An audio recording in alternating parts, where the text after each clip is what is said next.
Kepada keluarga seiman yang terkasih di seluruh dunia yang mengharapkan surga, senang bertemu dengan saudara. Saya adalah instruktur Jae-sung Jung dari Gereja Yesus Senchonji, pembawa acara untuk hari ini. Perkenankan saya untuk menyapa saudara sekali lagi. Saya ingin menyampaikan rasa terima kasih yang tulus kepada semua pendeta dan orang-orang kudus yang hadir di seminar Wahyu yang berharga ini. Karena saudara telah membuka hati saudara lebar-lebar dan mendengarkan dengan baik sejauh ini, saya harap bahwa waktu ini dapat menjadi waktu di mana kita dapat menerima firman yang disaksikan hari ini dan dilahirkan kembali sebagai orang percaya yang diakui oleh Allah. Pertama-tama, mari kita memanjatkan doa kepada Allah Bapa. Allah Bapa yang Maha Kudus dan benar, kami sungguh berterima kasih kepadamu karena telah menggenapi semua janji dalam Alkitab, bersaksi kepada kami bahwa Engkau hidup dan bekerja. Kami dengan tulus berterima kasih kepadamu karena telah memperkenankan kami untuk mengerti. Hari ini, kami juga akan memulai seminar yang akan bersaksi tentang isi nubuat dan kegenapan wahyu yang adalah perjanjian baru yang Engkau dan Yesus telah janjikan dan genapi. Jadi Allah Bapa, mohon terimalah kemuliaan dan berikanlah berkat yang tak terhingga dan pencerahan bagi semua pendeta dan orang-orang kudus yang menghadiri acara hari ini. Allah Bapa, kami dengan tulus berdoa bahwa Engkau akan menyertai kami pada waktu ini dan juga menyertai instruktur yang akan bersaksi tentang firman-Mu. Kami sungguh berharap bahwa Engkau akan melimpahi kami dengan berkat dan kasih. Kami berdoa dalam nama Yesus Kristus yang telah menyelamatkan kami dari dosa-dosa kami. Amin. Ya, melanjutkan dari yang terakhir, Wahyu pasal 4 dan pasal 5, mari kita hari ini akan mempelajari Wahyu pasal 6. Sekarang, kita akan memperkenalkan instrukturnya. Hari ini, Wahyu pasal 6 akan dikhotbahkan oleh Jae-sung Lee yang ditunjuk sebagai ketua suku Thomas dari Gereja Yesus Senchonji. Kita akan menyambut instruktur Jae-sung Lee dengan tepuk tangan.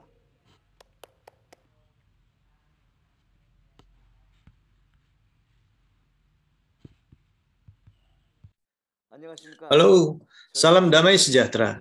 Senang bertemu dengan saudara-saudara, para pendeta dan orang-orang kudus yang mengasihi Allah dan Yesus dari seluruh dunia. Saya adalah Jae-sung Lee, ketua suku Thomas. Dipilih dalam nama Thomas, salah satu rasul dari Yesus. Sekali lagi, salam. Alasan mengapa saya dapat berdiri di sini adalah karena saya telah menghadiri seminar Wahyu yang telah diberitakan oleh Ketua Sinode Senchonji, gembala yang dijanjikan. Dan ia telah menjelaskan Wahyu dengan sempurna dari pasal 1 sampai 22. Seminar itu berlangsung selama 5 hari, dan ia telah menjelaskan semuanya dari pasal 1 sampai 22 tanpa hambatan sampai ayat terakhir.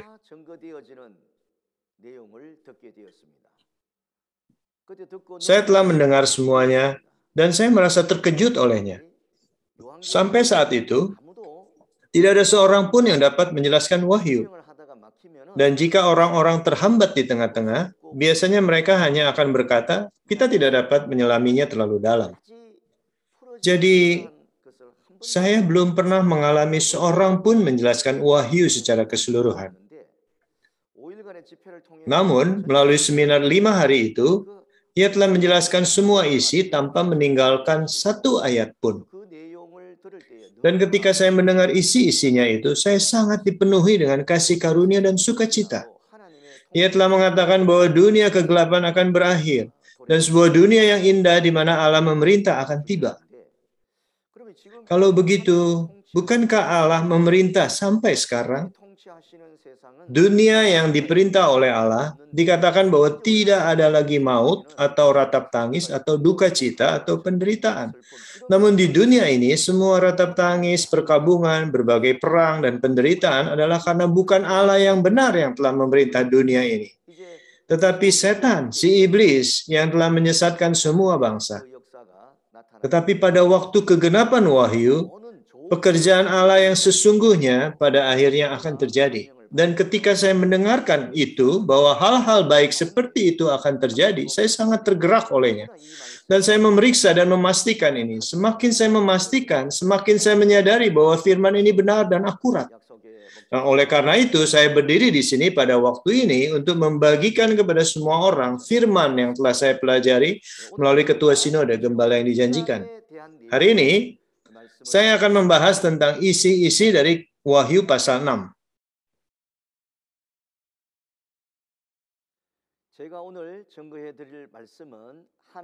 Apa yang saya akan beritakan hari ini adalah kesaksian tentang nubuat dan kegenapan dari perjanjian baru Allah, Wahyu.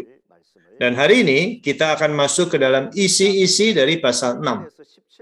Wahyu pasal 6 memiliki ayat-ayat 1-17. Dan jika kita dapat memberikan judul dalam pasal ini, itu adalah penghakiman atas matahari, bulan, dan bintang-bintang di langit pertama yang telah bermurtad.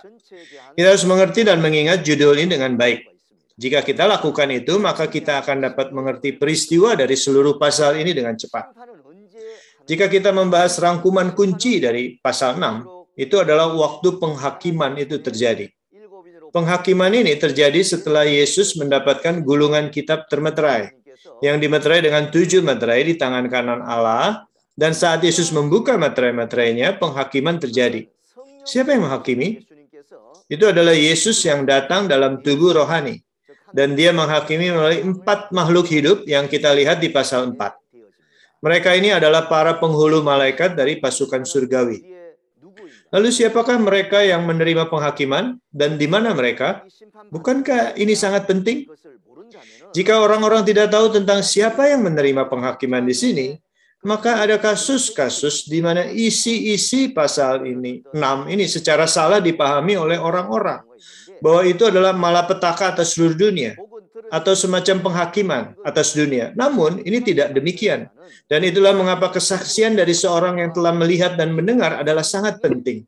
Dan kita harus mengerti bahwa penghakiman itu adalah untuk para pendeta dan orang-orang kudus dari kemah 7 kaki di emas yang telah bermurtad di Wahyu pasal 2, 3, dan 13. Sekarang, kalau kita ingin mengerti mengapa mereka menaik penghakiman, seperti yang saudara sudah terima penjelasannya, Yesus telah mengirimkan surat-surat melalui Yohanes di Wahyu pasal 2 dan 3. Tetapi utusan dari ke-7 jemaat tidak bertobat, bahkan setelah menerima surat-surat tersebut. Jadi mereka menerima penghakiman melalui murka Allah dan anak domba. Sekarang, ketika ini terjadi, isi-isi yang tertulis akan muncul sebagai sebuah kegenapan dan peristiwa yang sebenarnya. Dan semuanya ini terjadi di satu lokasi di muka bumi ini. Bait suci kemah yang telah didirikan di daerah Gwacheon, Korea Selatan pada waktu atau tahun 1966. Gereja ini tidak mengikuti cara-cara tradisional. Tetapi itu muncul ketika wahyu digenapi di bumi ini. Yesus dalam tubuh rohani memilih 7 orang di bumi ini dan memulai pekerjaan kaki dian emas untuk menerangi kegelapan. Pada waktu itu, utusan-utusan dari ke-7 jemaat terjatuh ke jalan yang rusak. Sehingga Yesus meninggalkan mereka dan mereka jatuh dari tangan kanan Yesus. Jadi melalui peristiwa-peristiwa ini ada para pembinasa, pengikut-pengikut Nikolaus yang masuk dan melakukan pekerjaan pembinasaan mereka. Dan sekarang ini bukanlah perbuatan atau peristiwa-peristiwa yang baik. Jadi Yesus memilih 1 orang. Dia memilih seorang pendeta dan menyingkapkan semua hal ini dan menunjukkan kepadanya. Dia bahkan menyingkapkan rahasia-rahasia, misteri-misteri, dan memerintahkan untuk mengirimkan surat himbauan pertobatan. Tetapi bahkan setelah mereka menerima surat-surat ini, mereka tidak bertobat. Dan oleh karena itu, pada akhirnya mereka dihakimi. Itulah yang harus kita mengerti. Sekarang kita akan membaca ayat 1 dan 2 dan menjelaskannya. Maka aku melihat anak domba itu membuka yang pertama dari ke-7 meterai itu, dan aku mendengar yang pertama dari ke-4 makhluk itu berkata dengan suara bagaikan bunyi guru, "Mari!" Dan aku melihat sesungguhnya ada seekor kuda putih, dan orang yang menungganginya memegang sebuah panah, dan kepadanya dikaruniakan sebuah mahkota. Lalu ia maju sebagai pemenang untuk merebut kemenangan. Baik, saudara sudah membaca dengan baik. Jika saudara lihat di ayat 1, dikatakan aku melihat. Seluruh kitab Wahyu ditulis oleh Rasul Yohanes yang telah melihat semua isinya dalam penglihatan. Dan apa yang dituliskan telah diberitakan sampai hari ini. Ketika peristiwa-peristiwa digenapi, kita harus tahu kita harus terlebih dahulu mengetahui bahwa sosok yang telah melihat dan mendengar peristiwa-peristiwa dari seluruh kitab waktu kegenapan adalah Yohanes Baru. Yohanes Baru ini adalah seorang yang telah melihat dan mendengar semua firman kesaksian ini pada waktu kegenapan. Dengan kata lain, kita harus mengerti bahwa melalui pendeta yang dijanjikan oleh Yesus, wujud-wujud kenyataan dan kegenapan akan disaksikan kepada dunia. Sekarang kita akan memeriksa satu persatu peristiwa yang muncul ketika meterai pertama dibuka. Pertama, mari kita pahami arti dari dimeterai dengan 7 meterai. Tentu saudara semua sudah mendengar penjelasan ini di pasal 5. Tetapi saya akan menjelaskan sekali lagi. Gulungan kitab yang dimeterai dengan 7 meterai adalah kitab Wahyu yang telah disembunyikan sampai waktu kegenapan Wahyu. Kitab Wahyu ini telah dimeterai dengan 7 meterai, dan gulungan kitab itu telah ditulis oleh Allah sendiri. Dan ia sendiri yang telah memeteraikannya dengan 7 meterai. Oleh karena itu, tidak ada seorang pun di surga atau di bumi atau yang di bawah bumi yang dapat membukanya atau membaca atau mengertinya. Oleh karena itu, 2000 tahun kehidupan iman ini telah berlalu. Tetapi tidak ada seorang pun yang dapat bersaksi dengan baik tentang isi kitab Wahyu ini. Karena Allah telah menuliskannya sendiri, hanya Ia sendiri yang telah memeteraikannya dengan 7 meterai. Jadi, tidak ada seorang pun yang dapat mengerti. Namun alasan kita dapat mengerti sekarang adalah karena Yesus telah membuka meterainya satu persatu. Mengapa Dia membukanya? Karena Dia telah menang. Itulah mengapa Dia dapat membukanya satu persatu. Jadi, siapakah yang membukanya? Yang membukanya adalah Yesus. Lalu apa artinya bahwa meterai-meterai itu dibuka? Yesus telah membuka dan menyingkapkan firman-firman dari kitab Wahyu ini yang telah Allah sembunyikan dalam perumpamaan-perumpamaan. Rasul Yohanes telah melihatnya dalam penglihatan dan dia telah menuliskannya. Tetapi pada waktu kegenapan, gembala yang dijanjikan, Yohanes yang baru, adalah seorang yang telah melihat peristiwa-peristiwa yang sebenarnya dan bersaksi tentangnya.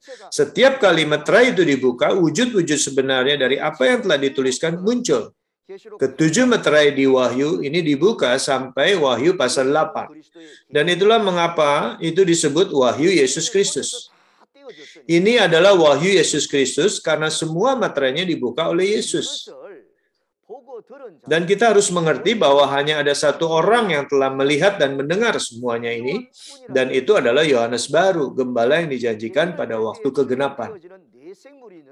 Ada 4 makhluk hidup yang muncul ketika meterai-meterai dibuka, dan mereka ini adalah 4 makhluk hidup, 4 penghulu malaikat dari Wahyu pasal 4.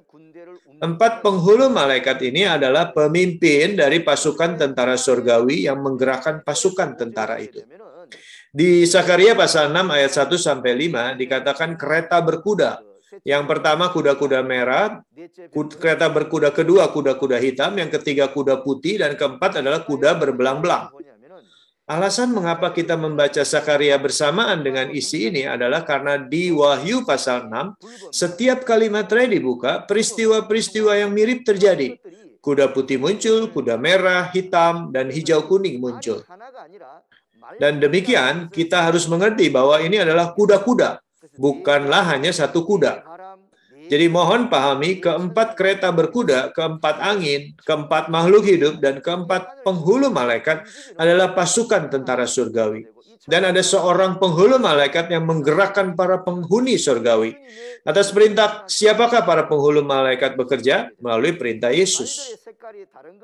Warna-warna dari kuda-kuda yang berbeda-beda menunjukkan bahwa mereka memiliki tugas-tugas penunjukan yang berbeda. Sekarang mari kita lihat arti dari kuda putih, penunggangnya, dan panah yang muncul ketika meterai pertama dibuka. Ketika meterai pertama dibuka, itu artinya bahwa Yesus telah membuka meterai. Salah satu dari keempat makhluk hidup berkata, "Mari." Dan aku melihat sesungguhnya ada seekor kuda putih, dan orang yang menungganginya memegang sebuah panah, dan dikatakan ia maju sebagai pemenang untuk merebut kemenangan. Di sini ketika Yohanes menuliskannya dalam penglihatan, itu adalah karena dia benar-benar melihat dalam penglihatan kuda putih, penunggangnya, dan panah. Lalu ketika firman ini digenapi, penunggangnya adalah Yesus yang dalam wujud rohaninya. Ketika kita membaca Wahyu pasal 19 ayat 11 atau Wahyu pasal 19 ayat 16, kita melihat bahwa Yesus menunggangi kuda putih dan ia mengenakan jubah yang telah dicelup dalam darah. Di pahanya tertulis nama Raja segala Raja dan Tuan di atas segala Tuan. Raja segala Raja dan Tuan di atas segala Tuan ini adalah Yesus, anak domba. Jadi, bagaimanakah dengan kuda ini? Kita harus mengerti bahwa kuda ini adalah daging. Ketika pekerjaan penghakiman terjadi, roh menggunakan daging untuk melaksanakannya. Ini adalah pekerjaan menghakimi kemah bangsa pilihan yang telah bermurtad. Bagaimana dengan panahnya? Panah adalah firman penghakiman. Karena panah ini adalah firman penghakiman, kita akan melihat arti dari panah. Instrumen yang digunakan untuk menghakimi. Itu dituliskan di Habakuk pasal 3 ayat 8 dan 9, bahwa Allah mengendarai seekor kuda dan menembakkan panah-panah. Jadi, isi di sini adalah Allah yang melaksanakan penghakiman dengan menggunakan roh-roh pasukan tentara surgawi. Dan dengan firman-Nya adalah untuk menghakimi orang-orang yang tidak menerima firman-Nya dan sebaliknya memberontak. Bahkan di kitab-kitab seperti Ratapan pasal 2 ayat 3-6, ada referensi-referensi mengenai panah-panah. Seperti seorang musuh yang membidikan panahnya dan ia telah memuntahkan murkanya seperti api kepada kemah Putri Sion. Ketika panah ini muncul dalam penglihatan, itu mungkin terlihat sebagai sebuah panah. Tetapi pada kenyataannya ketika peristiwa-peristiwanya terjadi, itu adalah firman penghakiman. Di Yohanes pasal 12 ayat 48, juga dikatakan oleh Yesus, barang siapa menolak aku dan tidak menerima perkataanku, ia sudah ada hakimnya, yaitu firman yang telah kukatakan, itulah yang akan menjadi hakimnya pada akhir zaman. Surat-surat yang diterima oleh ketujuh utusan di Wahyu pasal 2 dan 3 bukanlah sekedar surat-surat dari Yohanes. Itu adalah surat-surat dari Yesus. Yohanes telah mengirimkan perkataan-perkataan Yesus itu. Pada kenyataannya, Yohanes barulah yang mengirimkannya. Jadi demikian menolak surat-surat itu adalah sama saja dengan menolak perkataan-perkataan Yesus. Jadi pada akhirnya mereka dihakimi dengan perkataan-perkataan itu. Dan kita dapat mengerti bahwa panah adalah firman penghakiman. Sekarang, kemanakah ia membidikkan panah ini? Seperti yang disebutkan sebelumnya, ia membidikkan kepada kemah bangsa pilihan yang telah bermurtad. Di Ratapan pasal 2 ayat 1-4, kita baru melihatnya tadi, murka Allah datang kepada kemah Putri Sion. Mengapa? Karena mereka telah bermurtad. Alasan dia membidik mereka dengan panah adalah karena pendeta-pendeta dan orang-orang kudus dari bait suci kemah telah bermurtad dari Yesus dan mereka telah menjadi satu bersama bangsanya setan. Itulah mereka dibidik dengan panah. Sebelumnya, di Wahyu pasal 2 ayat 14 dan 15, kita melihat bahwa pendeta-pendeta dan orang-orang kudus dari ketujuh jemaat didesak untuk bertobat karena mereka telah menjadi satu dengan pengikut-pengikut Nikolaus, memakan makanan persembahan berhala dan berbuat zina. Bertobatlah, karena itu salah, itulah yang dikatakan. Tetapi karena mereka tidak menerima, sebagai hasilnya mereka dihakimi. Di Yesaya pasal 2 ayat 6 sebagai referensi tertulis, sungguh telah kau buang umatmu, yakni kaum keturunan Yakub. Bukankah kemungkinannya mereka telah ditinggalkan karena mereka dulu pernah dipilih? Tanpa dipilih, tidak akan ada yang ditinggalkan. Jadi alasan Tuhan telah meninggalkan kaum keturunan Yakub adalah karena mereka telah membuat perjanjian dengan bangsa-bangsa lain. Itulah mengapa mereka ditinggalkan dan mereka ditolak.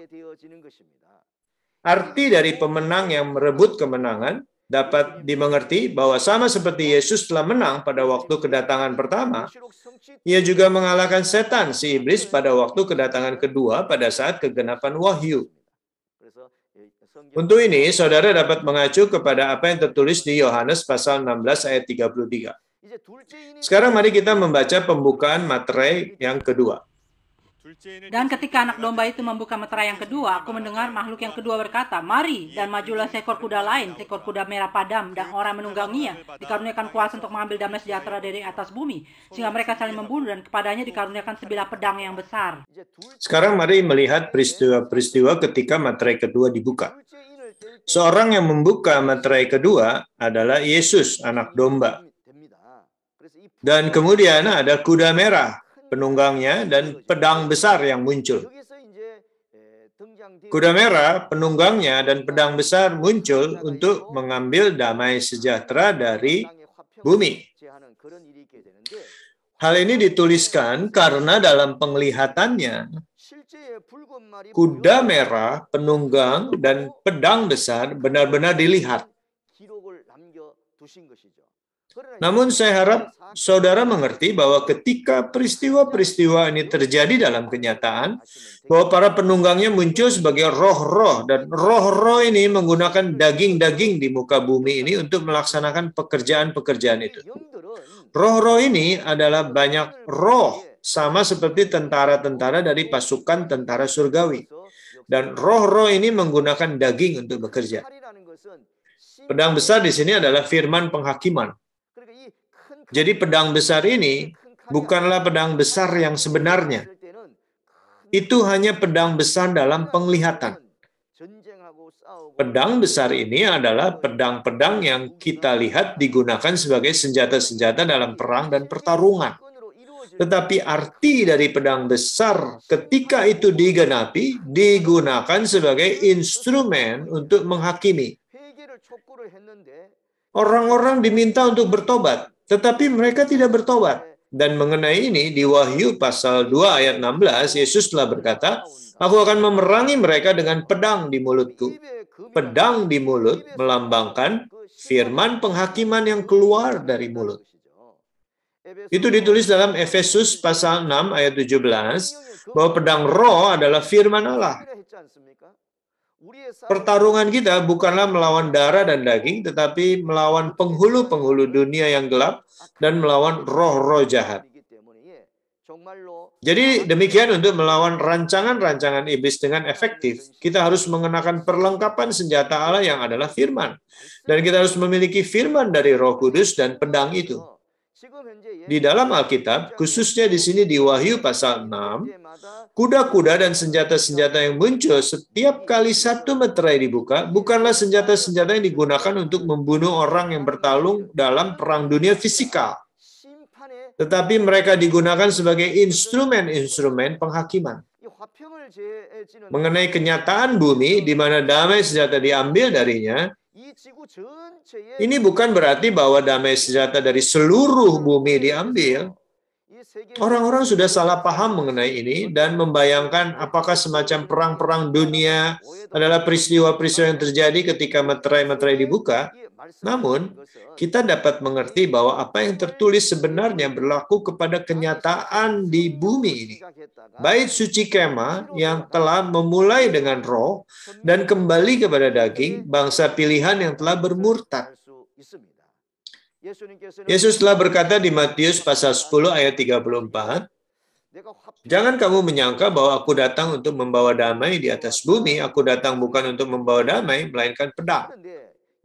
Tetapi jika saudara juga melihat perkataan Yesus di Matius pasal 5, dituliskan, "Berbahagialah orang yang membawa damai." Jadi sebelumnya dia mengatakan berbahagialah orang yang membawa damai, karena mereka akan disebut anak-anak Allah. Tetapi di pasal 10, dia berkata bahwa dia bukan datang untuk membawa damai. Jadi apa maksudnya semuanya ini? Damai ini adalah damai yang harus kita miliki bersama Allah. Tetapi sekarang di kemah bangsa pilihan yang telah bermurtad, mereka sedang melakukan pekerjaan-pekerjaan jahat setelah bersatu dengan pengikut-pengikut Nikolaus, si orang-orang jahat. Jadi demikian, aku telah datang membawa pedang, ini adalah mengenai penghakiman. 2000 tahun yang lalu, pekerjaan kaki Dian yang telah dilakukan oleh Yohanes Pembaptis telah menampilkan terang sebentar saja, tapi kemudian menjadi gelap. Jadi dulu mereka seharusnya memberikan terang, tetapi sebaliknya masuk ke dalam kegelapan dan menjadi satu mereka. Yesus kemudian datang sebagai terang dan berkata bahwa ini tidak benar. Dia datang bukan untuk membawa damai, tetapi datang untuk membawa pedang yang adalah penghakiman. Arti dari mengambil damai sejahtera dan membuat orang saling membunuh adalah bahwa para anggota jemaat dari bait suci kemah yang telah bermurtad terjatuh dalam pencobaan dan saling membenci, saling menyerahkan saudaranya kepada pengikut-pengikut Nikolaus, si pembinasa, dan menyebabkan mereka saling membunuh secara rohani, bukan secara jasmani. Setiap kali satu materai dibuka di kitab Wahyu ini, penghakiman terjadi dengan kuda, penunggangnya, dan senjatanya. Ini bukanlah pembunuhan populasi umat manusia dalam jumlah besar, tetapi ini adalah penghakiman rohani atas bangsa pilihan dari kemah yang telah bermurtad. Dan saya harap kita dapat mengerti ini. Itulah mengapa di Matius pasal 24 ayat 10, Matius 24 ini berisi peristiwa-peristiwa yang terjadi pada kedatangan kedua Tuhan. Dikatakan bahwa banyak orang akan jatuh dalam pencobaan dan mereka akan saling membenci. Juga di Matius pasal 10 ayat 21 dikatakan bahwa orang akan menyerahkan saudaranya untuk dibunuh, ayah akan menyerahkan anaknya untuk dibunuh, dan anak-anak membunuh orang tuanya. Peristiwa-peristiwa yang mengerikan seperti ini kita harus mengerti terjadi secara rohani atas bangsa pilihan yang telah bermurtad. Jadi demikian tempat di mana peristiwa-peristiwa ini terjadi adalah ketika materai-materai dibuka, yaitu di bait suci kemah ini. Karena ini adalah peristiwa-peristiwa yang telah dilihat dan didengar, itulah mengapa itu disaksikan. Sekarang mari kita melihat ketika materai ketika dibuka.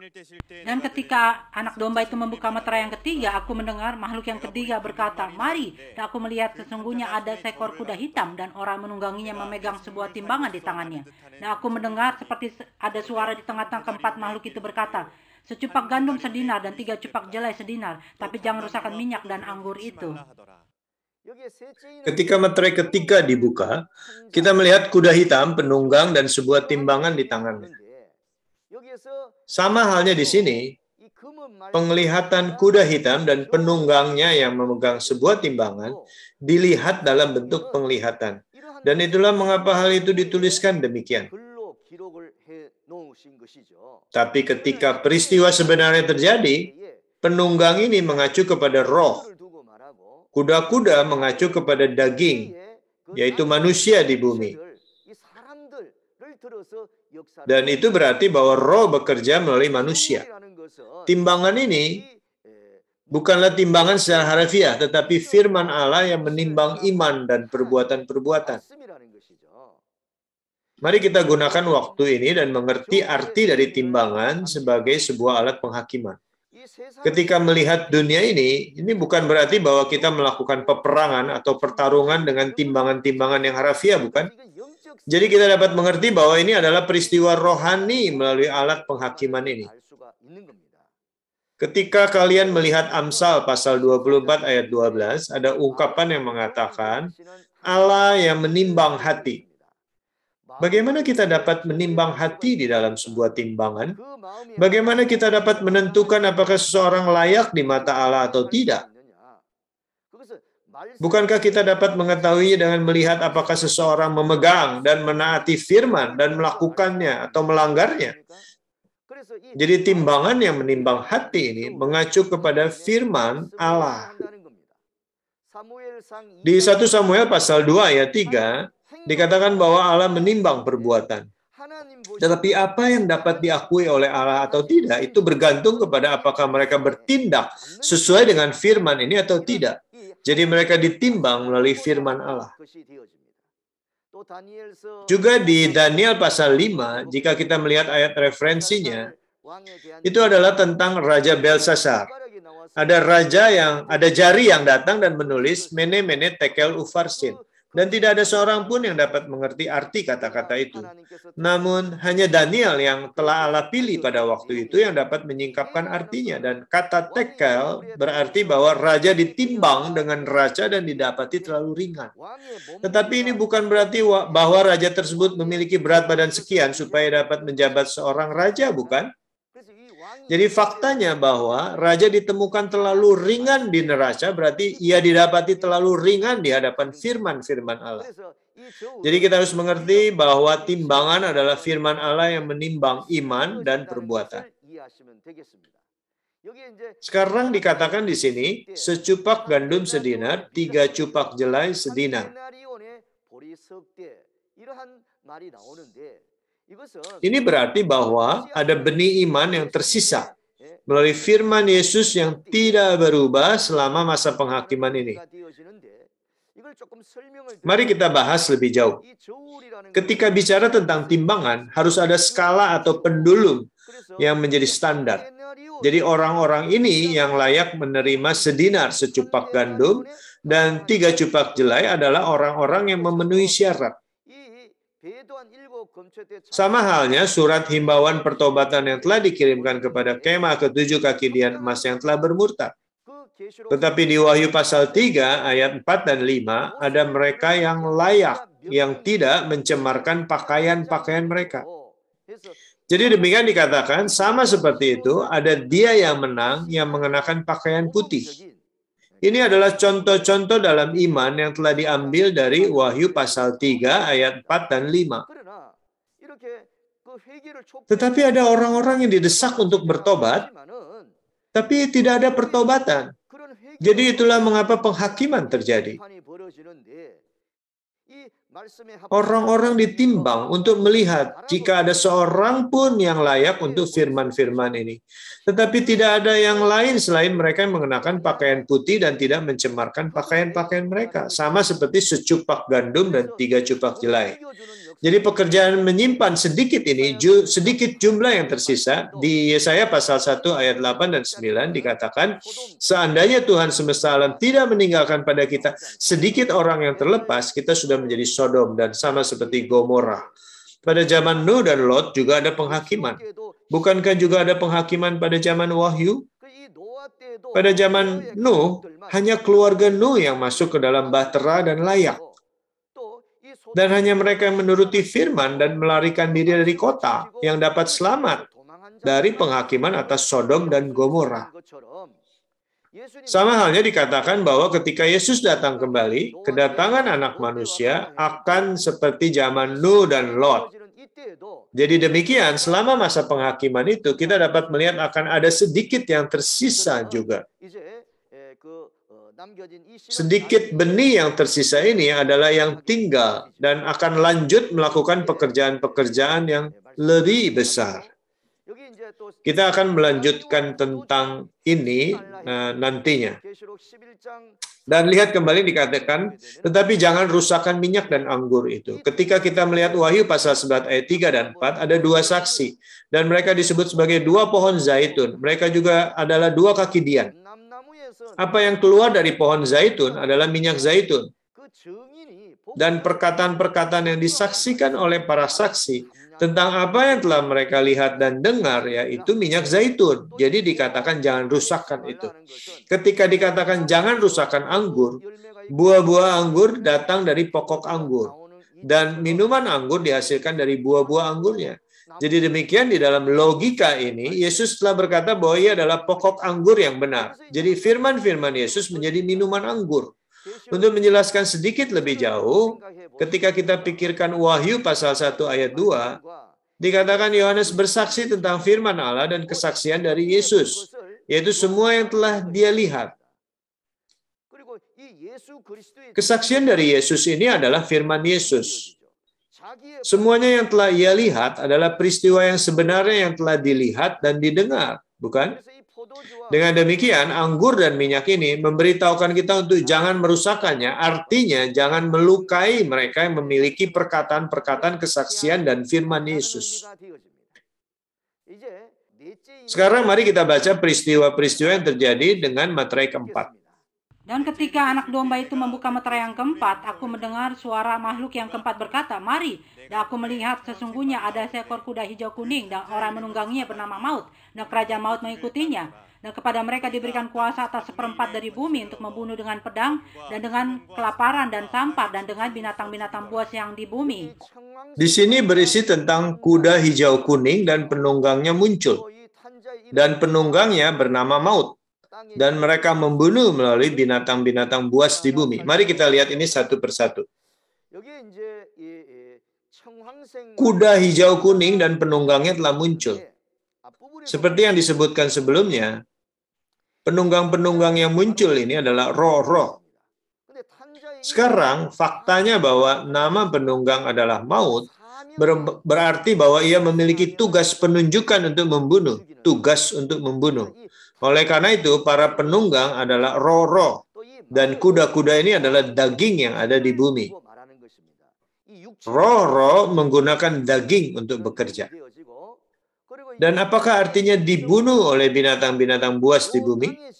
Mengenai binatang bumi, jika kita pergi ke Wahyu pasal 13 ayat 11, di kemah surga ini ada binatang yang datang dari laut, tetapi ada juga binatang yang datang dari bumi. Entitas ini digunakan untuk menghakimi. Dan binatang dari bumi ini adalah seorang pembinasa. Jadi di manakah pembinasa ini membinasakan? Yesus telah memilih ke-7 orang dan melakukan pekerjaan kaki Dian untuk bercahaya di dalam kegelapan. Tetapi pembinasa ini telah menginjak-injak tempat ini dan membinasakannya. Entitas kenyataan dari binatang dari bumi adalah seorang pembinasa miliknya kerajaan maut. Entitas ini adalah yang menginjak-injak kemah ke-7 kaki Dian emas dan memberikan tanda 666. Tentang isi ini akan dijelaskan dengan lebih detail di Wahyu pasal 13. Dan itu juga akan terhubung dengan Wahyu pasal 17. Dengan demikian kita akan menjelaskan secara singkat di sini. Di dalam Alkitab, jika saudara melihat di Yesaya pasal 10 ayat 5, ada orang-orang Asyur. Mereka adalah bangsa lain, bukan bangsa pilihan. Tetapi Allah memanggil bangsa Asyur ini dan menggunakan mereka sebagai tongkat murka untuk menghukum bangsa pilihan yang telah memberontak yang tidak mendengarkannya. Dengan demikian, saudara juga dapat menerapkan isi ini ketika dikatakan bahwa orang-orang dibunuh oleh binatang dari bumi. Alasan mengapa nama penunggangnya adalah maut adalah karena ia telah menerima tugas penunjukan untuk membunuh. Di Yeskel pasal 9 ayat 4-6, Allah memerintahkan ini. Ada sebuah tempat yang disebut Yerusalem. Dan di Yerusalem ini juga bisa kita sebut sebagai bangsa pilihan Allah, bukan? Tetapi sayangnya, ada hal-hal yang najis. Peristiwa-peristiwa keji yang sedang terjadi di Yerusalem. Mereka menyembah dewa-dewa lain, memakan makanan persembahan berhala, melanggar hukum-hukum dan perintah Allah. Mereka melakukan perbuatan-perbuatan yang keji yang dibenci Allah. Selama masa itu, mereka yang meratap karena perbuatan-perbuatan itu, mereka adalah orang-orang yang layak, bukan? Tetapi orang-orang yang melihat akan perbuatan-perbuatan itu dan mereka tidak menangis, mereka tidak meratap, dan mereka hanya menerima sebagai hal alami, itu berarti bahwa mereka sudah mati. Itulah mengapa mereka yang menangis dan meratap melihat perbuatan-perbuatan itu menerima tanda di dahi mereka. Mereka yang tidak menerima tanda itu adalah tidak layak, dan malaikat digunakan untuk menghakimi dan membunuh mereka. Hanya karena dikatakan maut, itu bukanlah sesuatu milik setan. Tetapi kita harus mengerti bahwa itu adalah tugas penunjukan untuk membunuh. Alasan mengapa kerajaan maut mengikuti di belakangnya adalah untuk mengambil mereka yang terbunuh. Sekarang kita lihat bahwa ada peristiwa membunuh lebih dari 1/4 makhluk di bumi. Tetapi 1/4 dari bumi di sini bukan berbicara tentang 1/4 dari seluruh planet bumi. Kita harus mengerti bahwa itu adalah kuasa untuk membunuh 1/4 dari orang-orang kudus dari kemah 7 kaki Dian emas yang telah bermurtad. Ketika penghakiman ini terjadi di Wahyu pasal 6, penghakiman ini tidak dimulai dan berakhir semua sekaligus, tetapi 1/4 dibunuh di sini secara rohani.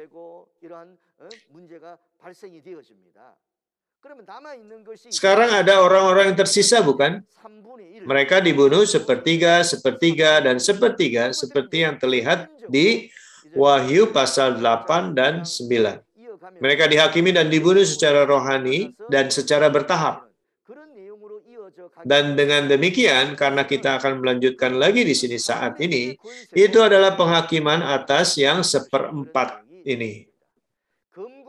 Bagaimana tentang membunuh dengan pedang, kelaparan, dan sampar, dan binatang-binatang buas di bumi?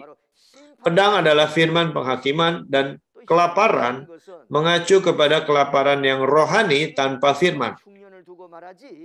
Ini bukan berbicara tentang tidak memiliki makanan fisikal dan kelaparan secara fisikal, karena tempat di mana bangsa pilihan berada penuh dengan perbuatan-perbuatan jahat, Allah tidak menurunkan hujan ke sana dan mereka tidak lagi memiliki firman, bukan? Jadi kematian ini adalah kematian yang membunuh roh, bukan daging. Itu adalah penghakiman rohani yang membunuh roh.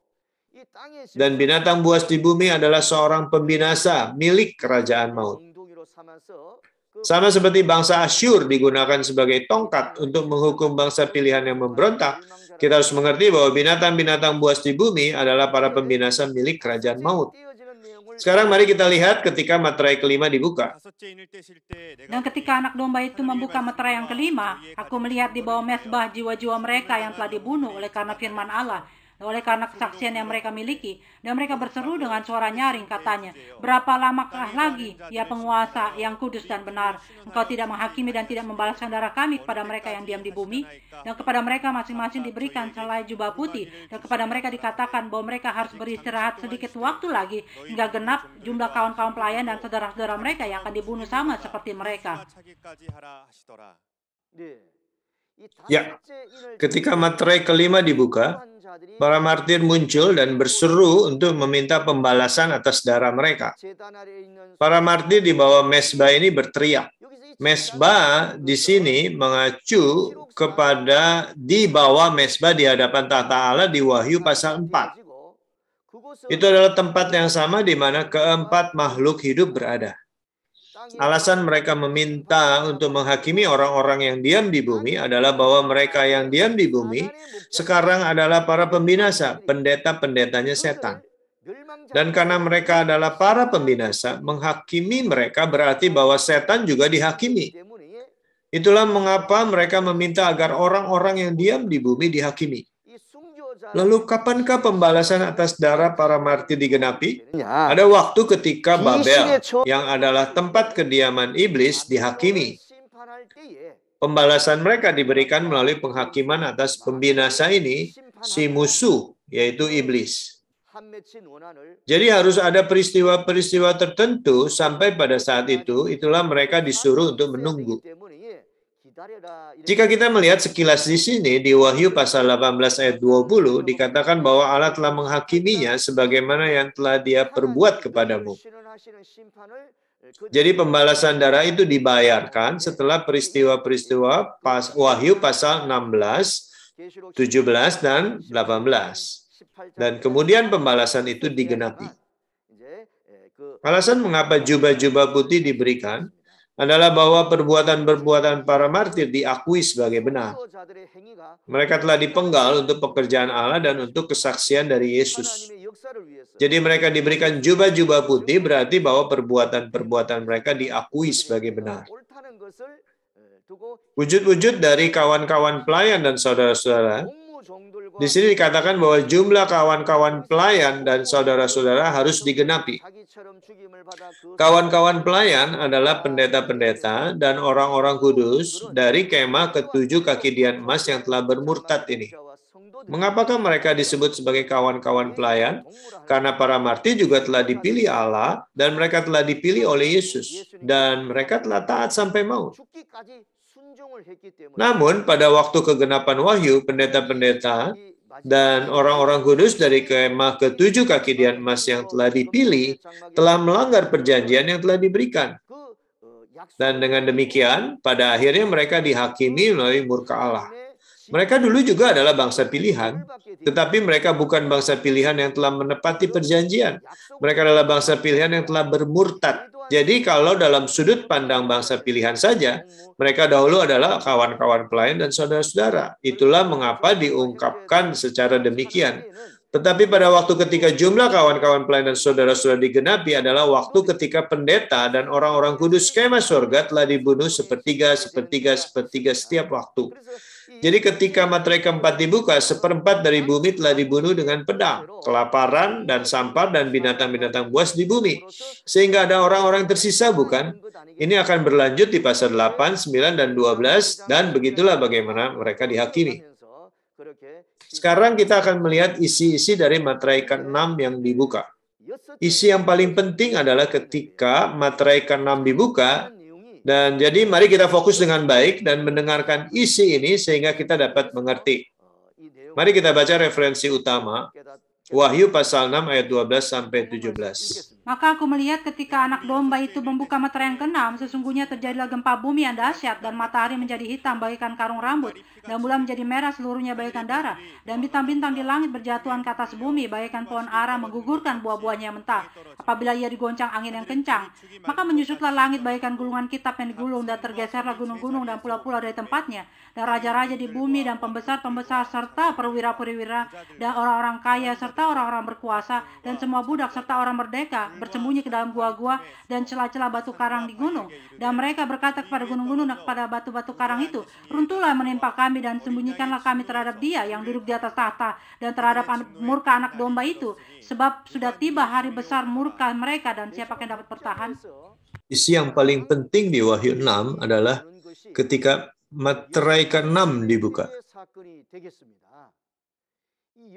Peristiwa yang terjadi ketika materai ke-6 dibuka adalah peristiwa yang paling penting di Wahyu 6.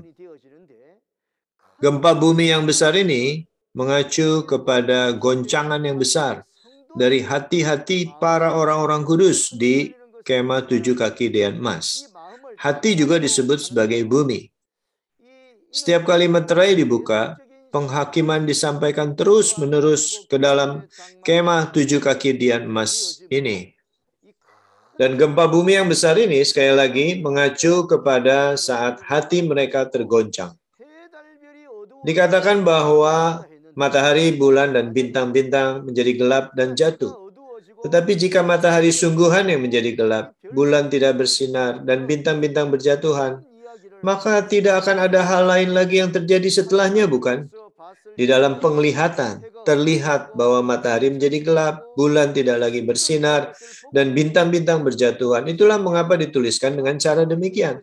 Tetapi ketika peristiwa benar-benar digenapi, kita harus mengerti wujud sebenarnya dari matahari, bulan, dan bintang-bintang. Itu yang harus kita pahami. Wujud sebenar dari matahari, bulan, dan bintang-bintang adalah para pendeta, penginjil, dan orang kudus dari kemah 7 kaki dian emas. Di Kejadian 37 ayat 9-11 dikatakan bahwa keluarga Yakub disebut sebagai matahari, bulan, dan bintang-bintang. Dan alasannya adalah ketika Yusuf bermimpi, dia mengatakan kepada Yakub bahwa matahari, bulan, dan 11 bintang menyembah kepadaku. Ayahnya Yakub kemudian mengatakan, apakah aku, ibumu, dan saudara-saudaramu benar-benar akan menyembahmu? Dan tidak lama kemudian, hal ini benar-benar terjadi dalam kenyataan. Jadi jika keluarga Yakub ini adalah kemah suci yang disebut sebagai surga, Yakub sebagai mataharinya, istri adalah bulan, dan anak-anaknya adalah bintang-bintang, dengan cara yang sama ketika peristiwa Wahyu digenapi, kemah suci bangsa pilihan disebut sebagai surga, dan pendeta, penginjil, dan orang-orang kudus di dalamnya menjadi matahari, bulan, dan bintang-bintang. Ada peristiwa di mana orang-orang ini menjadi gelap dan jatuh. Karena saat mereka menerima penghakiman, murka Allah dan anak domba, ini bukan tentang langit dan matahari fisikal yang menjadi gelap. Bulan tidak lagi memberikan terang atau bintang-bintang berjatuhan. Tetapi adalah tentang pendeta dan orang-orang kudus dari kemah suci bangsa pilihan yang disebut sebagai matahari, bulan, dan bintang-bintang. Mereka adalah milik Allah. Tetapi karena mereka menerima penghakiman, mereka dilemparkan ke bumi dan mereka menjadi milik bumi, bangsa asing. Peristiwa di mana semua petugas yang ditunjuk harus mengundurkan diri mengacu kepada peristiwa saat mereka menjadi gelap dan jatuh setelah mereka dihakimi. Dan sebagai hasil dari ini, peristiwa apakah yang terjadi? Apa yang dahulu milik Allah, sekarang berpindah dan menjadi milik bangsa asing. Matahari, bulan, dan bintang-bintang ini juga akan muncul di Wahyu 12 dan 13. Jadi kita harus mengerti bahwa ini mengacu kepada pendeta-pendeta, para penginjil, dan orang-orang kudus dari kemah surga. Di Galatia 3 ayat 3 dikatakan bahwa mereka memulai dalam roh, tetapi mereka kembali kepada daging. Dan di Matius pasal 8 ayat 11 dan 12 dikatakan bahwa anak-anak kerajaan akan dicampakkan keluar ke dalam kegelapan. Kenyataan dari anak-anak kerajaan yang dicampakkan ke dalam kegelapan adalah pendeta-pendeta dan orang-orang kudus dari kemah kaki dian emas yang telah bermurtad. Setelah peristiwa-peristiwa ini terjadi, dikatakan bahwa banyak akan datang dari timur dan barat dan akan mengambil tempat mereka untuk makan bersama Abraham, Ishak, dan Yakub dalam kerajaan sorga. Itu berarti bahwa banyak orang akan dituai. Kita dapat menemukan peristiwa ini di Matius pasal 24 ayat 29 sampai 31. Karena peristiwa-peristiwa di Matius pasal 24 adalah peristiwa kedatangan kedua Tuhan. Ketika nubuat-nubuat wahyu digenapi, dikatakan bahwa itu adalah suatu peristiwa kedatangan yang kedua. Dan setelah masa pencobaan, matahari menjadi gelap, bulan tidak bercahaya, dan bintang-bintang berjatuhan, dan kuasa-kuasa langit akan goncang. Lalu siapakah yang menerima pencobaan ini? Bangsa pilihan yang telah bermurtad. Ketika matahari, bulan, dan bintang-bintang menjadi gelap dan berjatuhan, keadaan menjadi malam secara rohani. Dikatakan bahwa Yesus datang seperti pencuri di malam hari. Ia datang bersama dengan malaikat-malaikat dan mengumpulkan orang-orang pilihan dari ujung langit satu ke ujung langit yang lain. Ini pekerjaan penuaian. Saat peristiwa-peristiwa Wahyu pasal 6 selesai. Dalam Wahyu pasal 7, ada penuaian dan pemeteraian yang terjadi untuk mengumpulkan orang-orang. Ini adalah penciptaan kerajaan yang baru dan bangsa yang baru. Ini adalah hal yang sama persis seperti yang disebutkan dalam Wahyu pasal 21 ayat 1. Ada langit yang baru dan bumi yang baru yang diciptakan. Langit yang pertama dan bumi yang pertama berlalu. Berlalunya langit pertama dan bumi pertama bukanlah suatu bencana di mana bumi dihancurkan. Tetapi itu adalah tentang kemah bangsa pilihan yang telah berbuat dosa, dan semua orang itu telah masuk ke dalam kegelapan dan berakhir. Oleh karena itu, kita harus mengerti bahwa langit yang berlalu melambangkan kejatuhan dan akhir dari kemah bangsa pilihan, karena roh meninggalkan mereka. Jika kita juga melihat Kejadian pasal 6 ayat 3, Allah dulu bersama dengan manusia, tetapi alasan ia telah meninggalkan mereka adalah karena mereka telah dipenuhi dengan dosa, dan Allah tidak dapat bersama dengan dosa. Itulah mengapa Allah telah pergi, dan semua orang itu menjadi hanya sekedar daging.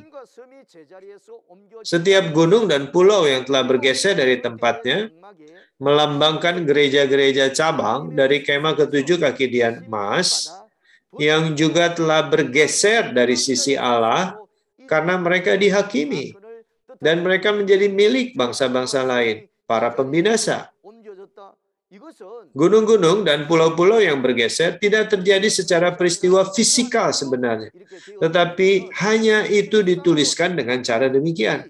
Apa yang sebenarnya telah terjadi dalam kegenapan adalah gereja-gereja cabang dari kemah ketujuh kaki dian emas juga telah dihakimi, dan mereka telah dilemparkan keluar dari sisi Allah, dan mereka telah menjadi milik bangsa-bangsa lain, yaitu para pembinasa.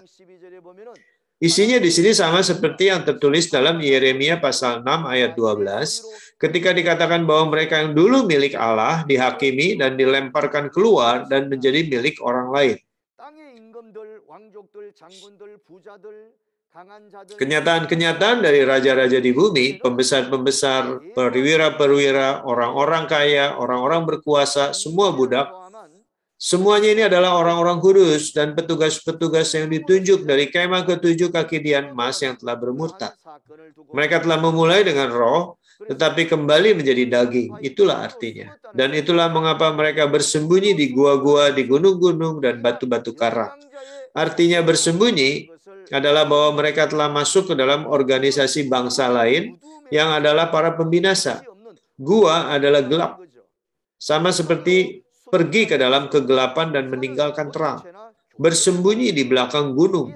Gunung ini mengacu kepada sebuah gereja dan bersembunyi di sana berarti bahwa mereka sekarang menjadi milik gereja dari bangsa-bangsa lain, yaitu para pembinasa.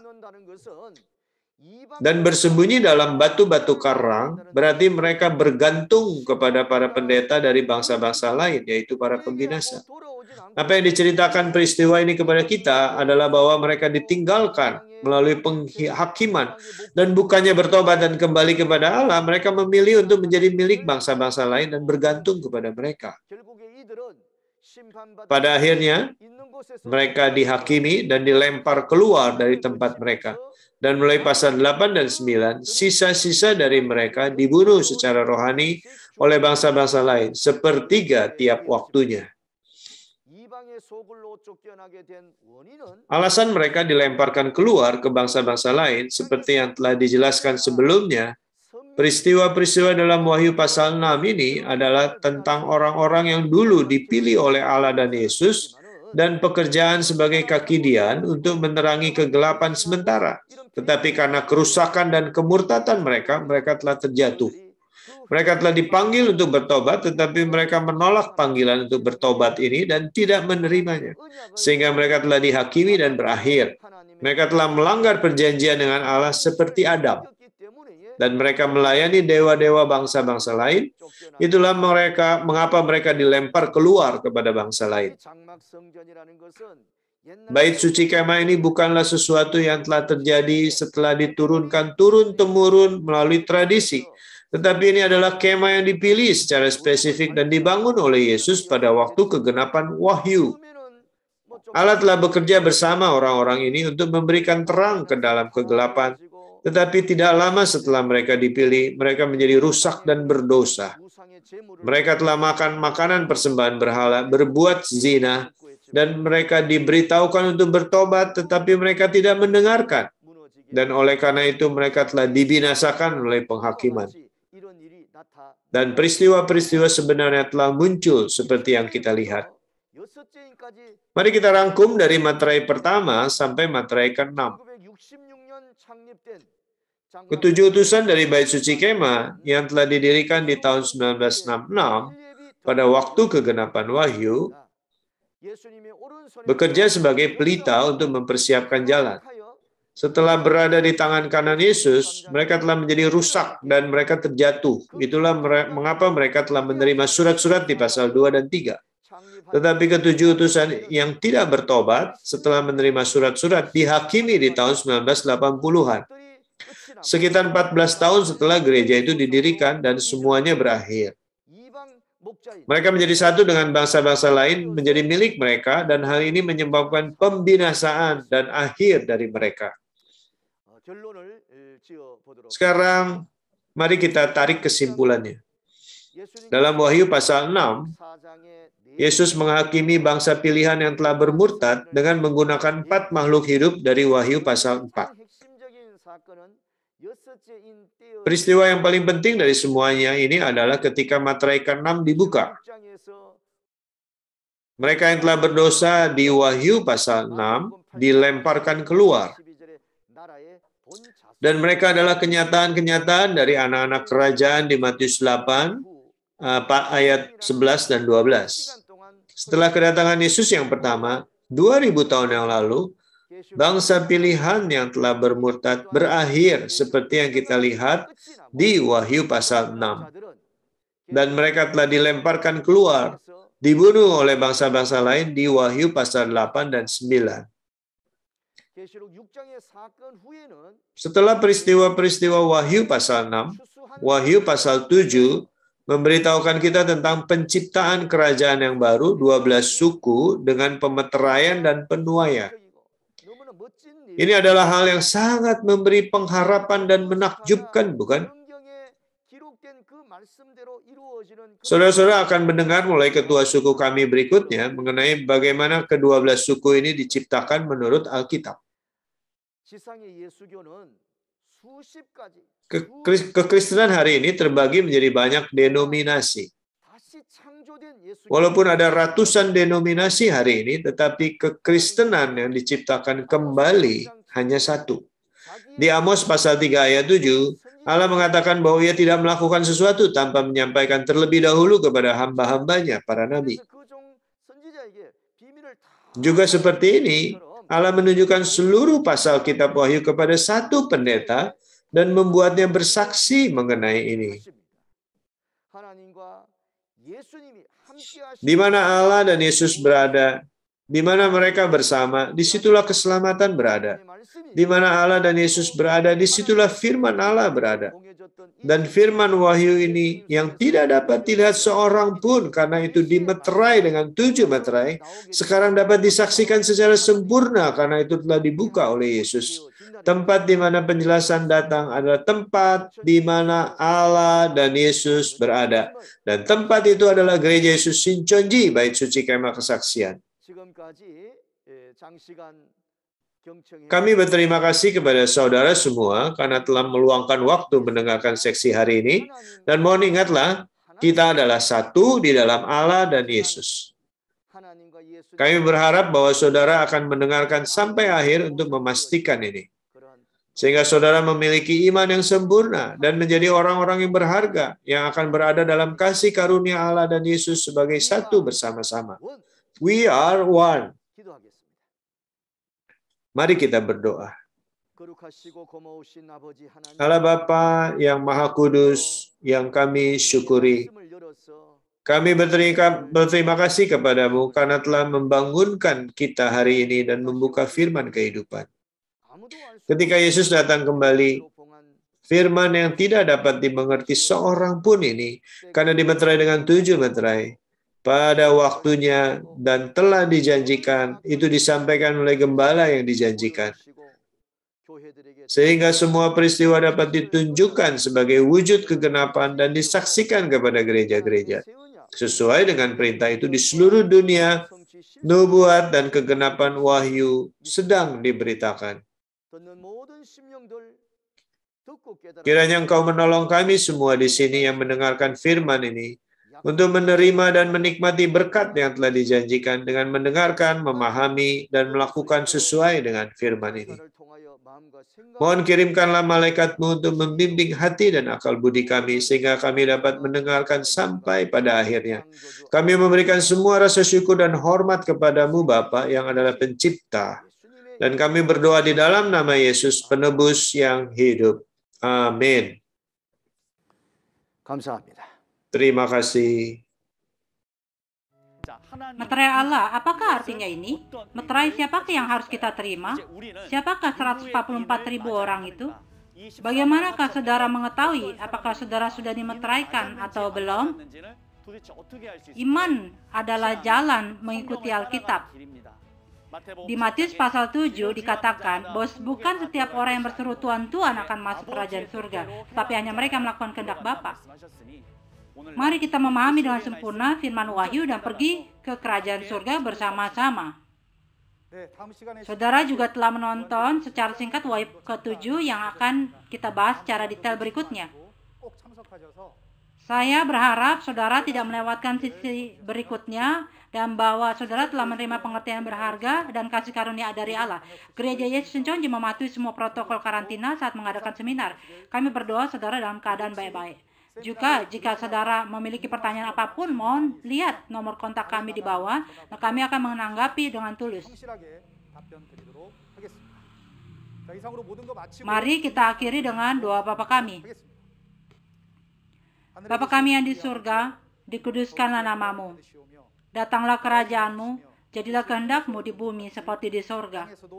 Berikanlah kami pada hari ini makanan kami yang secukupnya, dan ampunilah kami akan kesalahan kami, seperti kami juga mengampuni orang yang bersalah kepada kami. Dan janganlah membawa kami ke dalam pencobaan, tapi lepaskanlah kami daripada yang jahat. Karena Engkaulah yang punya kerajaan dan kuasa dan kemuliaan sampai selama-lamanya. Amin.